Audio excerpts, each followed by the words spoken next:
Miss India, miss universe या बॉलीवुड की चमचमाती दुनिया के पीछे असली जादू मेकअप आर्टिस्ट का होता है। इन्हीं गुमनाम कलाकारों में से एक है रांची की रोजा लकड़ा, जिन्होंने आदिवासी समाज से आकर मेकअप की दुनिया में अपनी खास पहचान बनाई है। रोजा ने तमाम चुनौतियों को पीछे छोड़ते हुए लेडी डायना ब्यूटी पार्लर की शुरुआत की।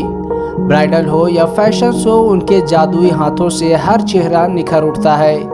जहां एक समय मेकअप आर्टिस्ट बनना उनका सपना था, आज वे खुद दूसरों के सपनों को सच कर रही हैं। रोजा ने साबित कर दिया कि हुनर और आत्मविश्वास से किसी भी सीमा को पार किया जा सकता है। अब वह चाहती हैं कि और भी आदिवासी बेटियां इस फील्ड में आगे बढ़ें और अपना नाम रोशन करें। खूबसूरती सिर्फ चेहरे की नहीं, हिम्मत और मेहनत की भी होती है, और रोजा लकड़ा इसकी शानदार मिसाल है।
जोहार, और मेरा नाम कशिश है और मैं मॉडलिंग करती हूँ। मैम ने आज मैं थैंक यू बोलना चाहूँगी मैम को कि आज बहुत अच्छे दिन है, इनका शूट हो रहा है, डॉक्यूमेंट्री फिल्म का शूट, और इन्होंने मुझे इनवाइट किया एज अ मॉडल, तो मैं तहे दिल से इनको शुक्रिया कहना चाहूँगी।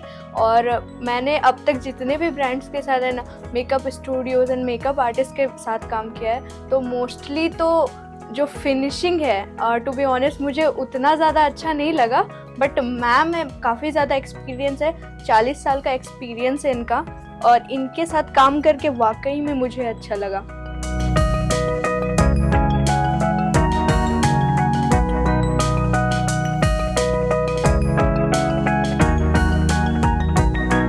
मेरा नाम आस्था है और यहाँ मेरा फर्स्ट टाइम है मॉडलिंग में आई हूँ इनके यहाँ लेडी डायना, और मेरा फर्स्ट एक्सपीरियंस बहुत अच्छा रहा इनके साथ, बहुत अच्छा लगा, फिनिशिंग वगैरह सब बहुत अच्छा लगा।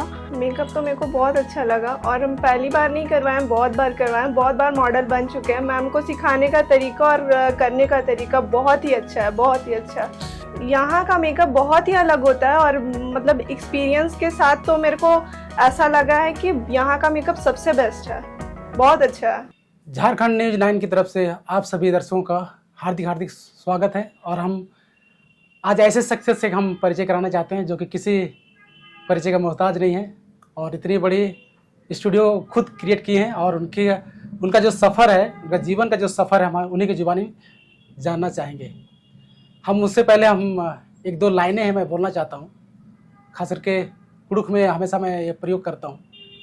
दौ सोचोत दौ ननोत होले नाम परदोत होले नमय खोड़ा परदो, और नमय खोड़ा परदो होले नमय राजी परदो, और नमय राजी परदो होले सौसे देशों परदो।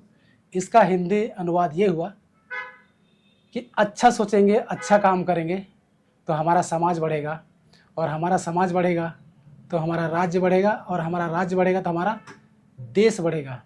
आज हम ऐसे शख्सियत से हम परिचय कराना चाहते हैं, और किसी परिचय का मोहताज नहीं है, और हम चाहते हैं कि उन्हीं की जुबानी हम सुने कि आज जो इतनी बड़ी स्टूडियोज़ उन्होंने क्रिएट किया है और यहाँ तक का सफ़र कैसा रहा, हम जानना चाहेंगे इन्हीं की जुबानी। दीदी, झारखंड न्यूज़ लैंड में आपका हार्दिक हार्दिक स्वागत है। धन्यवाद। मैं आपकी जो चैनल है उनको जोहार कहती हूँ। मेरा नाम रोज़ा लकड़ा है, और मेरे जो स्टूडियो का है, मेकअप स्टूडियो है या ब्यूटी सैलून बोलिए, ये इसका नाम है lady Diana. Lady Diana Ranchi में इस्टेब्लिश हुआ था 1986 में। 1986 एक ऐसा साल है जो अगर किसी के कैरियर के हिसाब से देखा जाए तो ये बहुत लंबा कैरियर में आता है। 40 इयर्स का कैरियर मेरे लिए बहुत ही एक अचीव करने वाली बात है, और इसके पीछे 40 साल जो मेरा कैरियर रहा है, लंबा सफ़र रहा है, और आगे भी मैं उम्मीद करती हूँ काफ़ी सालों तक रहेगा, क्योंकि मैं आज के दिनों में भी काम कर रही हूँ और न्यू जनरेशन के साथ काम कर रही हूँ। तो 40 साल का जो सफ़र करते करते मैं न्यू जनरेशन के साथ काम कर रही हूँ, तो ये सच में बहुत एक लंबा सफ़र है। दीदी, बीच में यहाँ रोकना चाह रहा हूँ, अभी हम और भी कुछ बातें करनी है आपसे। तो मैं चाहता हूँ कि आपके परिवार में कौन कौन है और आपकी शिक्षा दीक्षा कहाँ हुई? मेरे परिवार में हम सब जॉइंट फैमिली रहते हैं, और हम सब 7 भाई बहन हैं, और हमारे माता पिता अभी इस दुनिया में नहीं रहे, पर हम उनकी छत्र छाया में ही हैं। जैसे हम जॉइंट फैमिली सभी भाई बहन एक साथ रहते हैं, और जो हमारे भाई बहन सारे हैं वो हमारे नेबर्स ही हैं बिल्कुल। तो हम जैसे एक घर में नहीं रह के भी जैसे इकट्ठे ही रहते हैं मानो तो। और मेरी शिक्षा दीक्षा पटना में हुई है।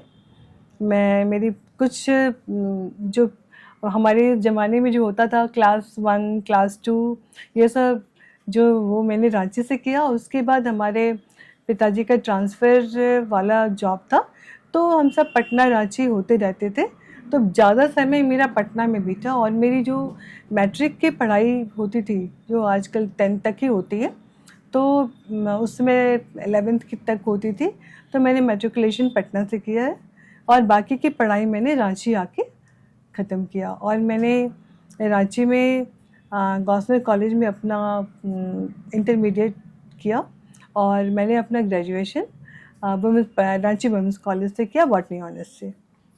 चलिए, बहुत अच्छी आपने कही कि एक बहुत अच्छा है कि आपने कहा कि पूरे भाई बहन, मेरी 7 भाई बहन आप लोग होते हैं, और मैं भी लक्की हूँ कि मैं भी 7 भाई बहन हम भी होते हैं।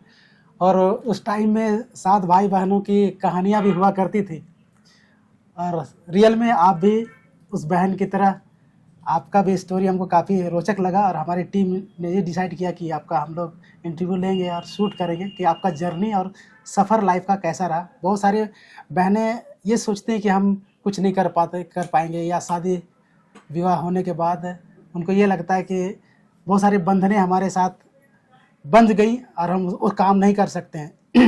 तो इसी सिलसिले में और हम जानना चाहते हैं कि हर माँ बाप अपने बच्चियों को पढ़ा लिखा कर, हायर एजुकेशन दिलाकर वो बड़े IPS या बड़े उच्च अधिकारी का वो सपना देखते हैं। तो क्या आपके मम्मी पापा गवर्नमेंट जॉब की तरफ इशारा या आपको प्रेरित किए? मैंने ग्रेजुएशन करने के बाद में, मैं ऑनेस्टली बताऊं कि मेरा मन हो रहा था कि जैसे अभी ही मैं कुछ कर लूं। मतलब ऐसा लगता था कि कैरियर में जल्दी ही कुछ करूं, नौकरी करूं या बिजनेस करूं, पर जल्दी करूं। तो हमारे एक कॉलेज का फ्रेंड हुआ करता था, तो उसका एक पंजाबी फ्रेंड होता था, तो उसने बोला तुम आदिवासी लोग सब नौकरी नौकरी करते हो, अरे बिजनेस वजनेस भी क्या करो, हम भी तो पैसे कमाते हैं। तो मेरे फ्रेंड ने कहा कि हम लोग बिजनेस कर सकते हैं क्या? तो मैंने कहा कि हाँ कर सकते हैं, क्यों नहीं कर सकते, मैं अपने पापा से बात करूँगी। तो मैंने पापा को ये बात बताई कि हमारा जो फ्रेंड है आलोक, वो जेबी इंस्टीट्यूट में पढ़ता था, तो उसने बिजनेस के लिए ऑफ़र कर रहा है वो। तो पापा बोले क्या करना चाहता है वो? हमने कहा वो फर्नीचर की शॉप के बारे में बात कर रहा था, तो उसका एक दोस्त है सरदार जी, वो उसे इंसिस्ट कर रहा था। तो हमने सोचा कि चलो हम वहीं से स्टार्ट करते हैं अपना बिजनेस की जर्नी। तो मेरे पापा ने हमें एक शॉप दिलवाई जहाँ आज भी मैं हूँ। इसी जगह पे मैं 1983 में इस जगह पे आई, और 83 में हमने यहाँ पे पहली फर्नीचर की शॉप खोली, जो कि कुछ दिनों के चलने के बाद में हमें ऐसा लगने लगा कि ये बिज़नेस हमारे लिए नहीं है, हम इसको और कुछ दिनों तक तो रन कर पाए, पर ये हम आगे इसको रन नहीं कर पाएंगे, क्योंकि हमारा कोई बिज़नेस बैकग्राउंड नहीं था, और बिज़नेस बैकग्राउंड नहीं होने के चलते हमें ये नहीं पता होता था कि उतार चढ़ाव क्या होता है, रुपये पैसे को कैसे मैनेज करना चाहिए। हम जो कमाते थे वो खर्च भी कर देते थे, बहुत जल्दी खर्च कर देते थे, तो हमारा जो कैपिटल मनी था वो बहुत जल्दी ख़त्म हो रहा था। तो हमें उस बिज़नेस को ड्रॉप करना पड़ा। ड्रॉप करने के बाद हमें उसके तुरंत बाद टीवी लॉन्च हुआ रांची में, और टीवी स्टेशंस खुल गए, टेलीविज़न स्टेशंस खुल गए, तो हमें लगा कि हमें टीवी का बिज़नेस करना चाहिए। तो फिर मैं अपने बिज़नेस को टीवी के बिज़नेस में डाइवर्ट कर दिया। मैंने टीवी के शोरूम खोला, फिर मैंने 2-3 ब्रांड्स के टीवी रखे, और फिर टीवी के बिज़नेस में मैं आ गई। कुछ दिनों बाद ये बिज़नेस भर गया रांची में, भर गया, तो हमें फिर वो प्रॉब्लम आने लगी कि हम फिर सेल्स में पीछे आने लगे। अब हमें नहीं लगने लगा कि अब हम इसे भी नहीं रन कर पाएंगे, क्योंकि बहुत ज़्यादा बड़ी बड़ी शॉप्स खुल रही थी, और हम उतने कैपिटल लगा के बड़ी शॉप नहीं खोल सकते थे कि बहुत सारे और भी ब्रांड्स रखें। तो फिर उस बिज़नेस को भी हमें ड्रॉप करना पड़ा। फिर हमारा फ्रेंड को की जॉब लग गई, फिर वो चला गया, छोड़ दिया, और मैं फिर इस बिज़नेस में अकेली रह गई। वहाँ से मेरी स्ट्रगल स्टार्ट होती है, और फिर मुझे लगने लगा कि अगर मैं घर में ये बोलूँ कि मैं कुछ नहीं कर पाऊँगी तो सब सोचेंगे कि बस हो गया। तो मैंने सोचा कि नहीं, वो तो मैं नहीं होने दूँगी। फिर मैंने सोचा कोई ऐसा बिज़नेस तो होगा, कुछ तो ऐसा होगा जिससे कि मैं रन कर सकूँ, और बिना पैसे के रन कर सकूँ, एक वन टाइम इन्वेस्टमेंट हो। तो मैं जिस ब्यूटी पार्लर में जाती थी वहाँ देखती थी बहुत लंबे लंबे क्यू लगे रहते हैं, और वो पंजाबी ब्यूटिशियन थे, तो बहुत लंबे लंबे लाइन लगे रहते। तो मैं कुछ काम करवाने जाती थी, तो मैंने सोचा कि मैं भी तो इसके जैसा काम कर सकती हूँ, जितना इनको आता है मुझे मैं भी तो कर सकती हूँ, और ये तो काम बहुत आसान है, थोड़ा सीख लेने के बाद तो मैं इसे रन कर सकती हूँ। और मैंने देखा कि उसका सेटअप बहुत छोटा सा था, और मैंने बातों बातों में पता किया कि वो बहुत अच्छे पैसे कमाती थी। तब मेरा माइंड चेंज हो गया। फिर मैंने सोचा कि मुझे कहीं ना कहीं इसकी ट्रेनिंग लेनी चाहिए, और कितनी ट्रेनिंग 40 साल पहले हो सकती थी आप समझ सकते हो। 40 साल पहले रांची में कुछ ही ब्यूटी पार्लर थे, गिने चुने, शायद 2 या 3 थे। तो 2 या 3 में फिर मुझे लगा कि छोटा कुछ खोजती हूँ जहाँ पे मैं इनिशियली कुछ सीख सकूँ, और फिर मैं समझ पाऊँगी कि इसको कैसे रन करना चाहिए। तो मैं बचपन से आर्टिस्टिक थी बहुत, तो मैंने जो भी काम सीखा, मैंने कांके रोड में एक छोटा सा सैलून था, मैं उनके पास गई, वो मैम आंटी जैसी थी, तो उन्होंने मुझे इनिशियली ट्रेनिंग दी। तो मुझे जैसे हेयर कटिंग्स आ गए, आईब्रोज आ गए, और नए और जो इनिशियली जो काम होते हैं पार्लर में उस समय चलते थे, वो काम मुझे आ गए। तो आने के बाद फिर मैंने एक छोटा सा सेटअप इसी जगह पे, जहाँ मैं पुराने बिजनेस चलाया करती थी, मैंने वहाँ पे अपना सैलून खोला। और सैलून खोलने के लिए भी कुछ बहुत खास नहीं था मेरे पास में। मेरे पास एक बस छोटी सी व्हील वो चेयर होती थी, और मैंने किसी तरह उसमें एडजस्ट किया। एक टूल होता था, मैंने उसमें हेयर कटिंग स्टार्ट की। 6 महीने तो मुझे ऐसा लगा कि फिर कहीं फंस तो नहीं गई आके, यहाँ भी कुछ रिस्पॉन्स नहीं मिल रहा है। पर 6 महीने के बाद जब पहला दुर्गा पूजा आया, तो पहले दुर्गा पूजा में कुछ क्लाइंट्स आए, कुछ हेयर कटिंग्स हुए, कुछ फेशियल्स हुए, कुछ आईब्रो बने, तो मेरी हिम्मत बढ़ गई। फिर माउथ टू माउथ बात फैलने लगी कि वहाँ पे एक पार्लर खुला है, वो बहुत अच्छा करती है। फिर धीरे धीरे मैं इस लाइन में हर दिन क्लाइंट आने लगे, तो मैंने थोड़ा सा अपना सेटअप बड़ा किया। फिर थोड़ा सा कुछ और अरेंजमेंट किया कि नहीं, अभी थोड़ा इसको और बड़ा करते हैं। और रांची में चूँकि बहुत गिने चुने पार्लर थे, तो हमें कोई आइडिया नहीं होता था कि इसको किस तरह से हम और अच्छा कर सकते हैं, क्योंकि ना टीवी था, ना हम टीवी में देख सकते थे, ना फ़ोन था, ना इंटरनेट था, कुछ ऐसा कुछ भी नहीं था कि हमें आज की तरह पता चले कि हाँ इंटीरियर कैसा होना चाहिए या हमें कैसा सेटअप तैयार करना चाहिए। हमें कुछ आइडिया नहीं होता था। प्रोडक्ट्स भी बहुत लिमिटेड होते थे, हमें किसी तरह प्रोडक्ट्स अरेंज करने पड़ते थे। तो उस वक्त हम हर तरह के काम करते थे, हर हेयर कटिंग से लेके जितने तरह के सर्विसेज के काम होते हैं, और साथ साथ मेकअप भी करते थे। पर मेरा मेकअप में सबसे ज़्यादा इंटरेस्ट होता था, क्योंकि किसी को भी एक ब्यूटी प्रदान करना, ब्यूटी देना, तो उसके बाद उसकी जो खुशी होती थी, उसके चेहरे की खुशी देख के लगता था कि हाँ हम सक्सेसफुल हो गए, और उसमें हमें बहुत अच्छा लगता था। और एक सवाल बीच में रोकना चाहेंगे, खास करके आपका जो नाम लेडी डायना, मतलब ये लेडी डायना ही क्यों, मतलब हम हाँ, ये प्रेरणा कहाँ से आपको हाँ, मिली? लेडी डायना हमारी, जब मैं सैलून खोलने वाली थी, तो मेरी एक हमारे बिल्कुल जहाँ पार्लर खुल रहा था हमारा, उनके थोड़े एक गली के बाद में एक लेडी थी, वो बैंकॉक से आई थी, बैंकॉक में रहती थी। तो वो बोली कि आप क्या नाम रख रहे हो अपने पार्लर का? तो मैंने कहा कि मुझे अभी तक कुछ पता नहीं मैं क्या नाम रख रही हूँ। बोले मैं जहाँ बैंकॉक में रहती थी, वहाँ जो सबसे अच्छा पार्लर था और सबसे रनिंग पार्लर था, उसका नाम था लेडी डायना।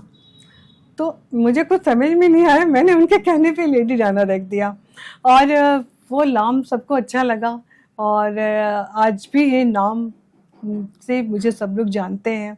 और ये उनके कहने पर ही मैंने ये नाम रख लिया। मैंने कभी सोचा भी नहीं था कि मैं उनके लेडी डायना में नाम रखूँगी। चलिए, बहुत बढ़िया। और हम जानना चाहते हैं कि आप प्रतिदिन आप कितने क्लाइंट को आप मेकअप करती हैं और बाल वगैरह कटिंग करते हैं? सर्विसेज देते हैं हाँ। हम लोग। हाँ, एक्चुअली में जैसे जैसे ये सैलून का काम बढ़ता गया, सैलून का काम इधर 20 इयर्स में बहुत ज़्यादा आ गया, बहुत सारे सैलून खुल गए, और आज के दिन में तो डे बाय डे बहुत सारे मेकअप आर्टिस्ट आ गए हैं। मतलब मुझे लगता है कि हर दिन मैं ट्राइब कार्ड जैसे प्लेटफॉर्म पे हर दिन एक नया मेकअप आर्टिस्ट का इंट्रोडक्शन देखती हूँ। और मुझे और जितने तरह के सर्विसेज हम लोग देते हैं, तो सबसे ज़्यादा सर्विसेज हमारे ब्राइडल मेकअप के आते हैं। और इस फील्ड में जब मैंने पहला ब्राइडल मेकअप किया था, तो मुझे याद है कि मैं 3 रात तक सो नहीं पाई थी। मतलब मुझे लगता था कि मैं कैसे करूँगी, अगर मैंने उसका बाल बनाया और खुल गया तो फिर वो मुझसे बोलेंगे कि आपने क्या करके गया। तो लेकिन जब मैं पहला अपना ब्राइडल मेकअप किया था, उसके बाद उनके फैमिली से 3-4 लोग आ गए वेडिंग के लिए, तो मुझे लगा कि मैंने ज़रूर अच्छा काम किया होगा। और वो पंजाबी फैमिली से बिलोंग करते थे। तो धीरे धीरे मेरा बीइंग ए ट्राइबल, पहले तो मुझे इस फील्ड में लोग आना ही एक बहुत नई चीज़ थी, हमारे कल्चर के लिए भी, हमारे लोगों के लिए भी, और मेरे लिए भी। बिज़नेस में आना ही बहुत बड़ी चीज़ थी। एक तो लोग बिज़नेस में नहीं आते थे, और मैं सीधे अगर आ गई तो मैं सीधे ही अपने ट्राइबल कम्युनिटी को छोड़ के मैं दूसरे कम्युनिटी से अपने सर्विसेज दे रही थी, और सारे लोग मेरे सर्विसेज को पसंद कर रहे थे। तो एक बीइंग ए ट्राइबल, अगर आप किसी दूसरे कम्युनिटी को अपनी सर्विस देते हो, तो इसका मतलब होता है कि आप उनके कम्युनिटी में वो बहुत जज करके किसी को काम देते हैं। हम अपने ट्राइबल अपने लोगों के बीच में राइज करना आसान होता है, लेकिन किसी दूसरे मतलब कल्चर में जाके या दूसरे लोगों के बीच में जहाँ के ट्राइबल को एक थोड़ी नीचे कैटेगरीज में देखा जाता है और उसको सीधे ब्यूटी इंडस्ट्री से अगर आप उससे सर्विस ले रहे हो, तो ये जब तक वो सर्विस आपसे नहीं लेंगे तब तक कि उनको काम पसंद नहीं आएगा। और मैं सीधे उसी जगह एंट्री की जहाँ की ये आज के लोगों के लिए भी बहुत टफ है कि आप ट्राइबल टू ट्राइबल आप ग्रो कर सकते हो, लेकिन दूसरे जगह ग्रो करने के लिए आपको मतलब उतनी क्वालिटी रखनी पड़ेगी। तो मैं मेरी अपनी ज़्यादातर सर्विसेज में मेरी ग्रोथ ही ऐसी जगह हुई कि यहाँ पे मुझे हमेशा अदर कास्ट के बीच में काम करना पड़ा और मैंने हर कल्चर के साथ काम करना शुरू किया। मैंने बंगालीज़ के साथ, मैंने मारवाड़ीज़ के साथ, पंजाबीज़ के साथ, मैंने गुजरातीज़ के साथ, मैंने हर कल्चर के ब्राइड को तैयार किया। और हर एक दिन जो मैं 8-9 ब्राइड तैयार करने लगी, 10 ब्राइड तैयार करने लगी, तो ये मेरे लिए एक बहुत बड़ी अचीवमेंट की बात थी कि इतना आसान नहीं था। एक ब्राइड को तैयार करने में 3 घंटे, 2.5 से 3 घंटे लगते हैं। और जब हम एक दिन में 9 से 10 ब्राइड तैयार करते थे तो हमें भी लगता था कि हम कैसे करेंगे। पर हर काम को अगर आप सिस्टम से करिएगा तो कभी भी आपका काम खराब नहीं होगा और आप का काम बिल्कुल समय पर ख़त्म होगा। तो 10 ब्राइड का काम करने के लिए हमें मुश्किल से 5 घंटे मिलते थे, 5 से 6 घंटे। 5 से 6 घंटे के बीच में हमें उनका काम ख़त्म करना होता था और उसकी बिगनिंग और उसकी एंड मतलब एक लिमिट टाइम के अंदर ही हमें करना होता था। तो इसके लिए बहुत सिस्टमेटिकली हम काम शुरू करते थे और सिस्टमेटिकली ख़त्म करते थे। कैसे ब्राइड को काम शुरू करना है इसकी हम सीज़न आने से पहले पूरी जैसे युद्ध लड़ने से पहले सेना की ट्रेनिंग होती है, मैं अपने पूरे स्टाफ को ट्रेन करती थी कि जब इतने लोग आए तो आपको कहाँ से काम शुरू करना है, जब इतने लोग का काम चल रहा हो तो कौन किसको प्रायोरिटी देनी है और किस चीज़ को प्रायोरिटी देनी है आपको, तब हम अपना काम को सही तरीके से कर पाते थे। दीदी हम ये जानना चाहते हैं आप हमारे खास करके आदिवासी कम्युनिटी के लिए इसलिए खास हैं और हमारे झारखंड न्यूज़ 9 इसलिए आपको कवरेज कर रहा है कि आप हमारे आदिवासी समाज के लिए एक प्रेरणा स्रोत हैं। और बहुत सारे जब ये इस वीडियो के माध्यम से, ये झारखंड न्यूज़ 9 के माध्यम से जब ये वीडियो रिलीज़ होगी तो बहुतों के लिए आप प्रेरणा स्रोत होंगे। हम ये जानना चाहते हैं कि खास करके पहले आदिवासी समाज में कभी बिजनेस में नहीं आते थे, तो उस समय क्या क्या चुनौतियाँ आपके साथ आई वो शेयर करें। चुनौतियों को मैंने कभी चुनौती समझी ही नहीं, मेरे लिए कभी कोई चीज़ चुनौती नहीं थी। अगर आप मेहनत करने वाले हैं तो आप हर तरह से चुनौती का हल निकाल ही लोगे, तब कोई वो चुनौती नहीं रह जाती है। अगर आप जब किसी चीज़ के आप होमवर्क अच्छे कर लेते हो तो वो फिर आप समझ लो कि आप जब आपका काम करने का समय आएगा तो 90% आप होमवर्क कर चुके हो, 10% ही चुनौती आपके हाथ में रह जाती। तो हम वही करते थे कि हमें पता होता था कि जब हमारे हाथ में इतना काम है तो वो एक चुनौती थी, लेकिन हम उसकी प्रिपरेशन बहुत पहले से कर रहे होते थे। चलिए, बहुत अच्छी बातें आपने बताई क्योंकि आपने उस चुनौती को कभी चुनौती समझे नहीं, मतलब हंसते खेलते एक्सेप्ट करके आप आगे बढ़ते गए। हाँ, मुझे समझ में नहीं आया कि अच्छा ठीक है आज 2 काम है तो कल 4 भी है, अच्छा 6 काम है, अच्छा 10 काम है, अच्छा 11 काम है, और छोटे बड़े काम मिला के तो 15-17 काम ऐसे ही हो जाते थे हमारे पास में। तो हमारी जो टीम थी ना, मैं टीम को बिल्कुल बांध के रखती थी और मैं बैठती थी यहाँ लेकिन मेरी नज़र वहाँ तक रहती थी जहाँ टीम काम कर रही है। दीदी, और हम ये जानना चाहते हैं कि अब इतनी लेडी डायना सैलून के आप मालकिन हैं और ये बहुत प्राउड फील हो रहा है। और जब भी आपके वीडियो देखेंगे जो हमारे आदिवासी भाई बहन हैं उनके लिए भी आपका जीवन से उनका प्रेरणा मिलेगी। तो हम ये जानना चाहते हैं कि आप जो इतनी बड़ी स्टूडियो के आप मालकिन हैं और आपके स्टूडियो खुलने से कितने लोग का रोजी रोटी का कारण बन रहा है? कितने लोग जुड़े हैं आपके साथ? पहले तो आप मुझे मालकिन मत बोलो, क्योंकि मालकिन, मालिक और मालिक ऊपर वाला होता है। मैं इस चीज़ को बहुत मानती हूँ। मैं बहुत रिलीजियस हूँ, तो मैं सारा कुछ ऊपर वाले के ऊपर छोड़ देती हूँ। हमारा मालिक वही है पहले तो। और मेरे थ्रू जो है हमारे पास जैसे हर वक्त 6 या 7 स्टाफ रहते हैं हमारे यहाँ, तो 6 या 7 स्टाफ रहते हैं, और वो इतने सालों में तो कई आए भी कई गए भी। पर मैं 2 खास लोगों का नाम लेना चाहूँगी जो मेरे इस बिज़नेस को स्टैंड करने में मेरा उन्होंने बहुत दिन रात साथ दिया। मेरे पेरेंट्स जो हैं उन्होंने मुझे पूरी सपोर्ट की, बहुत सपोर्ट किया। मेरे भाई बहनों ने सपोर्ट किया, यहाँ तक कि मेरे कुछ खास दोस्त हैं वो लोग भी मुझे बहुत सपोर्ट किए। और साथ में सपोर्ट में मेरे साथ 2 मेरे ऐसे, मैं वो स्टाफ रहते हुए भी मैं उसको स्टाफ नहीं बोलूँगी, मैं उसमें एक मोना घोष का नाम लेना चाहूँगी और दूसरा मैं अलका मुंडो का नाम लेना चाहूँगी। ये दोनों मेरे लिए एक लेफ्ट हैंड और एक राइट हैंड की तरह थे। और मैं मोना घोष जो आज भी मेरे दूसरे वाले ब्रांच में है, आज वो यहाँ नहीं है इस सैलून में। मोना घोष मेरे साथ 35 सालों से है और उससे मुझे बहुत हिम्मत मिली। हम दोनों आउटडोर में जाते थे और हम 9 साढ़े 9 बजे रात को स्कूटर से लौटते थे।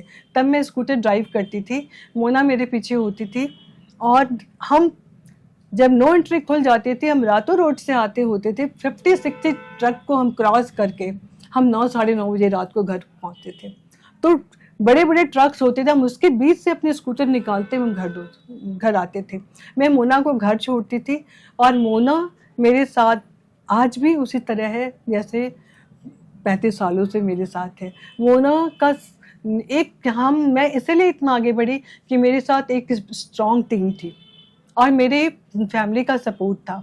तो आज मैं लोगों को यही बोलना चाहूँगी कि आप कुछ भी काम करिए, सबसे पहले आपका एक टारगेट होना चाहिए और आपका काम के प्रति लगन होना चाहिए। आपको कोई कितनी भी बुराइयां करे आपके काम की, आप समझ लो कि वो आपके अच्छे के लिए। अगर कोई आपका नुक्स निकाल रहा है तो आपके अच्छे के लिए, आप उसको सुधारो। तो मैं आज के डेट में भी अगर मैं काम करती हूँ और मुझे लगता है कि नहीं, ये यहाँ पे मुझे अपना ही काम पसंद नहीं आया, तो मैं उसको फिर से ठीक करती हूँ। तो मैं ये नहीं सोचती हूँ कि छोड़ दूँ, जाने दो, जैसा भी हुआ ठीक हुआ। नहीं, जब तक वो ठीक नहीं होता है तब तक मैं खुद पीछे नहीं हटती हूँ और उसको ठीक करके छोड़ती हूँ। चलिए, बहुत अच्छी बातें रोजा दी ने बताई कि खास करके मैं दीदी इसलिए बोलना पसंद करता हूँ कि मैम इसलिए मेरे जुबान से नहीं निकल रहे कि हम करीब 20-25 सालों से हम परिचित हैं। हाँ। और दीदी बोलने से हमको ऐसा लगता है कि एक बहन मेरे सामने बैठी हुई हैं। तो दीदी ये हम और कुछ हम आपके जानना चाहेंगे। बहुत सारे ऐसे बहनें हैं आदिवासी, खास करके आदिवासी भाई बहनें की बात कर रहे हैं। अब आदिवासी भाई बहनों के लिए मतलब क्या संदेश देना चाहेंगे? बहुत सारे ऐसे बहनें हैं जो सीखना चाहते हैं और इस व्यवसाय में आना चाहते हैं, तो उनके लिए क्या करना चाहिए? मैं इतना जानती हूँ कि आज का जो भी लाइफस्टाइल है उसमें हम जब भी पढ़ाई कर रहे होते हैं तो इंटर के बाद या ग्रेजुएशन के बाद हमारे सामने एक बहुत बड़ा समस्या आता है कि अब हम अपना कौन सा आगे जाके अपने फ्यूचर में हम क्या करें। हम पढ़ाई के में जाके अपने जॉब की तैयारी करें। पर मैं बहुत बच्चों को देखती हूँ कि बहुत बार जॉब की तैयारी कर रहे हैं पर उनको कोई भी जॉब नहीं मिल पा रहा है। फिर वो प्राइवेट जॉब में आते हैं किसी तरह से, फिर प्राइवेट जॉब में भी वो बहुत अच्छा नहीं कर पा रहे होते हैं या उनको समझ में नहीं आता है। तब वहाँ पे आपको डिसीज़न लेने का टाइम होता है कि किसी काम को आप छोटा मत समझिए। जब मेरे पास कुछ भी काम नहीं होता था तब भी मैं अपने यहाँ पे कस्टमर का वेट करती रहती थी, और जिस टाइम पे मुझे खोलना होता था मैं उसी टाइम पे खोलती थी, और जिस टाइम पे मुझे बंद करना होता था मैं उसी टाइम पे क्लोजिंग करके जाती थी। आज भी मैं पूरा दिन रहती हूँ, कस्टमर का फ्लो कम बेसी होता रहता है, फिर भी मैं यहाँ रहती हूँ। तो सबसे पहले आप जिस लाइन में आप जाना चाहते हो, चाहे वो आप जॉब के लाइन में जाना चाहते हो या बिजनेस की लाइन में जाना चाहते हो, बिना मेहनत के आपको कुछ भी नहीं मिलने वाला। आपके लिए ये ड्रीम होना चाहिए कि आप उस ड्रीम को रोज देखिए जिसको आप पाना चाहते हैं, और ड्रीम को आपको अचीव करने के लिए उसके लिए कुछ भी आपको करना पड़े, कुछ भी में सबसे पहला मेहनत आता है। और किसी को आप अपना जिसको आप पसंद करते हैं वो क्या करके उतना सक्सेसफुल हुआ, उसके बारे आप जानने की कोशिश करिए। आज भी मैं सोचती हूँ कि अगर कोई मुझसे अच्छा मेकअप आर्टिस्ट है तो वो क्या करता होगा। तो इस तरह से आप जिस लाइन में हैं उस लाइन को आज के डेट में भी अपडेट करते रहिए। मैंने अपने आप को हर 5 ईयर में, 2 साल में, 4 साल में, 6 साल में, 10 साल में, 20 साल में और आज के डेट में भी मैं अपने आप को अपडेट करती हूँ। चलिए बहुत बढ़िया, आपने बहुत सारी बातें को शेयर किए। और हम अभी खास करके इस 21वीं सदी में हम लोग जी रहे हैं, और बहुत सारे जैसे कि पहले आपने कहा कि कुछ सोशल मीडिया या कुछ ऐसा कुछ संसाधन नहीं थे जो कि देश दुनिया के बारे में बहुत कम ही हम लोग जानकारियाँ मिल पाती थी। लेकिन अभी डिजिटल की बात की जाए तो क्रांति सा आ गया है। ट्विटर या फेसबुक, इंस्टाग्राम, टेलीग्राम, व्हाट्सएप, तो ये सब आप प्लेटफॉर्म में अपने लेडी डायना को कैसे आप हैंडल करते हैं? मुझे एक समय ऐसा लगता था कि मुझे कुछ भी नहीं आता है।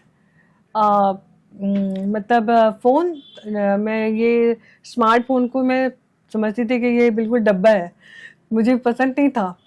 पर मुझे लगा कि नहीं, अगर आपको आगे बढ़ना है तो आपको आगे बढ़ना ही है। तो आगे बढ़ने के लिए सबसे ज़रूरी क्या है? प्लेटफॉर्म। तो जब आपके पास प्लेटफॉर्म ही नहीं रहेगा तो आप आगे कैसे बढ़ोगे? आपको लोग जानेंगे ही नहीं तो आप आगे कैसे बढ़ोगे? क्योंकि हमारा काम हमें दिखाता है कि हमें कोई भी प्लेटफॉर्म जैसे फेसबुक हो या इंस्टाग्राम हो, वे लोगों तक हमको पहुंचाते हैं। उसको अपडेट करना बहुत ज़रूरी है। मैं ऑनलाइन बैंकिंग क्या होता है मुझे ये नहीं पता था, क्योंकि हमारे उम्र के लोग मैं इसलिए बोल रही हूँ कि मैं सीनियर सिटीजन से भी थोड़ी ऊपर हूँ।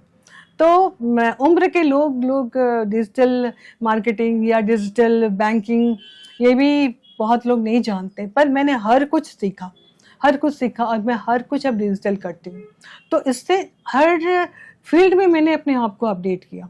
अब जैसे एयरब्रश मेकअप एक समय था कि हम सब लोग, आज भी बहुत लोग एयरब्रश मेकअप नहीं जानते हैं, पर लेकिन जब ये स्टार्ट हुआ था तभी मैंने इसको सीख लिया।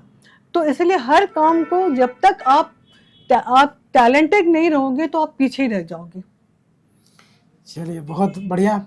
जाते जाते करीब हम लोग अंतिम क्षणों की तरफ पहुंच चुके हैं, और हम जानना चाहेंगे कि आपका ये लेडी डायना जो सैलून है, बहुत सारे ट्रीटमेंट भी होते हैं, मतलब हेयर का, स्किन का, तो आप यहाँ क्या क्या आप सर्विसेज देते हैं? हाँ, सर्विसेज भी हम बहुत तरह की प्रोवाइड करते हैं। हम हेयर से रिलेटेड केराटिन ट्रीटमेंट प्रोवाइड करते हैं, और केराटिन कुछ फैशन ट्रीटमेंट होते हैं और कुछ थेरेपी ट्रीटमेंट होते हैं। तो जैसे कि अगर बाल बहुत ख़राब हो गए हैं आपके तो आप केराटिन करा सकते हो। अगर आप शौकीन हो बाल स्ट्रेट रखने की तो आप स्मूथनिंग करा सकते हो। और कलरिंग तो होता है, हेयर से भी सर्विसेज करते हैं हम, और हर तरह के अपडेट फेशियल्स करते हैं, और भी बॉडी के हर तरह के सर्विसेज हम प्रोवाइड करते हैं। तो हमारा सैलून भी है और मेकअप स्टूडियो भी है, तो दोनों हमारा बिल्कुल अपडेटेड है। और हमारे जितने भी वर्क होते हैं हम पैकेजेज में भी वर्क देते हैं, और हमारे जो मेकअप के हैं वो भी हमारे पैकेजेज में काम चलते हैं। हर सीज़न से पहले हम खास तैयारियां करते हैं कि इस सीज़न में हम अपने क्लाइंट को ये प्रोवाइड करेंगे, इस ब्रांड की सर्विसेज देंगे। अभी ये मार्केट में नया ब्रांड आ गया है, हम जो भी नया ब्रांड आता है हम उसके साथ काम करते हैं। चलिए बहुत बहुत धन्यवाद। जाते जाते हम बोलना चाहेंगे कि आप बहुत देर हम लोग इंटरव्यू लेते रहे, और खैर खास करके लेडी डायना जो दीदी हैं, जो इनके इस सैलून की बॉस हैं, और बहुत ही अच्छा लगा, और हम लोग खुद प्रेरित हुए। और हम झारखंड न्यूज़ 9 एक मुहिम चला रहा है कि जितने भी समाज में जो चाहे व्यवसाय के क्षेत्र में हो, चाहे एजुकेशन के क्षेत्र में हो, या सोशल सेक्टर की बात करें, हम लोग कोशिश कर रहे हैं कि उनको हम झारखंड न्यूज़ 9 की तरफ से उनको उजागर करें, और उनकी व्यक्तित्व की हम पहचान लोगों तक हम करा पाएँ। तो हमारे साथ बने रहने के लिए और झारखंड न्यूज़ 9 चैनल से बने रहने के लिए धन्यवाद। Thank you. जोहार।